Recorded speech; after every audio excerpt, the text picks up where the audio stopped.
Mesela şahsen Pənah Hüseynin yerinde ben olsaydım hiç adam içine çıkmazdım.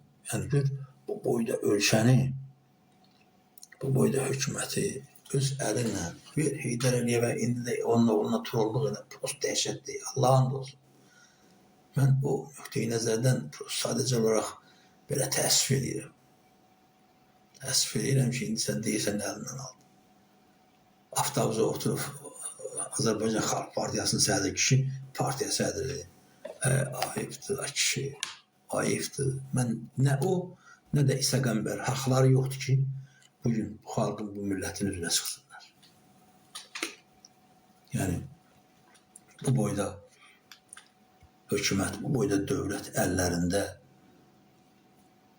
gözləri baxa-baxa gəldi Heydər Əliyev, heç nə də olmadan gözləri baxa-baxa gəldi Heydər Əliyev əllərindən aldı, dedi, gelin gedin.